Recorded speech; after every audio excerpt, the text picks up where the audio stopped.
سبق نمبر 19 کفایت شعاری۔ بعض آدمیوں کو اپنے بزرگوں کی میراث اس قدر مل جاتی ہے کہ وہ اس کی آمدنی سے بغیر محنت کیے اپنا گزارا بخوبی کر سکتے ہیں، لیکن دنیا میں زیادہ تر ایسے آدمی ہیں جو اپنی ذاتی محنت کی اجرت سے بسر کرتے ہیں۔ میراث کی آمدنی یا اپنی محنت کی اجرت سے وہی لوگ فائدہ اٹھاتے ہیں جو نیک چلن اور دور اندیش ہوتے ہیں، کیونکہ نیک چلنی انسان کو معاش پیدا کرنے پر آمادہ کرتی اور دور اندیشی خرچ کرنے کا طریقہ سکھاتی ہے۔ دور اندیش آدمی آمد اور خرچ کو اپنی نظر میں رکھتا ہے، وہ آگے اور پیچھے دونوں طرف دیکھتا رہتا ہے، وہ بے ضرورت خرچ کرنے کو سخت گناہ جانتا ہے۔ اگر آمدنی کم ہوتی ہے تو اپنی ضرورتوں کو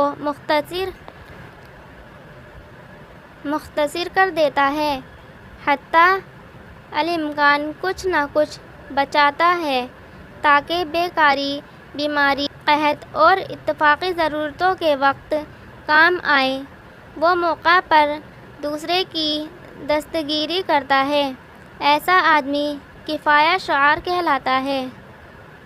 جو شخص کم فہم اور کوتاہ اندیش ہیں، وہ آگے پیچھے کچھ نہیں دیکھتے، نہ آمد کی خبر رکھتے ہیں نہ خرچ کی۔ وہ ضروری اور فضول کاموں میں کچھ تمیز نہیں کرتے۔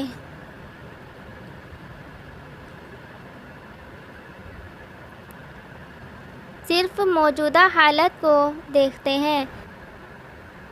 بچوں کی طرح اپنی خواہ و ہوس پوری کرنے پر آمادہ رہتے ہیں، اتفاقی ضرورتوں کے واسطے کچھ نہیں بچاتے، اس لیے بہت جلد مصیبتوں میں گرفتار ہو جاتے ہیں۔ ایسے لوگ فضول خرچ یا مسرف کہلاتے ہیں۔ کفایت شعاری اختیار کرنے اور فضول خرچی سے بچنے کے لیے چند باتیں یاد رکھنے کے قابل ہیں۔ اپنی آمد و خرچ کا حساب رکھو، بے جا خرچ سے ہاتھ روک لو۔ کوئی شے کسی ہی عارضہ ہو بلا ضرورت ہرگز نہ خریدو۔ جو خرچ محض شیخی جتانے، فخر کرنے اور اترانے کی غرض سے کیے جاتے ہیں، ان میں ایک خرمہرہ کا اٹھا دینا بھی گناہ سمجھو۔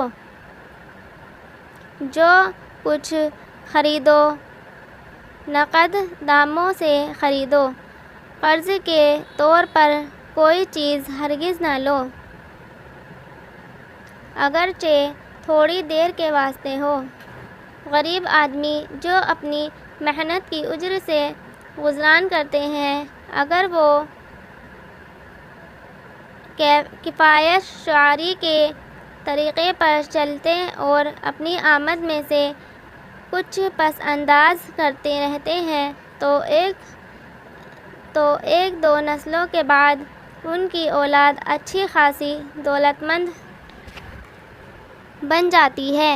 اسی طرح جو دولت مند فضول خرچی کی بلا میں مبتلا ہو جاتے ہیں، وہ بہت جلد مفلس اور تہی دست ہو کر گدا گری یا بدمعاشی کرنے لگتے ہیں۔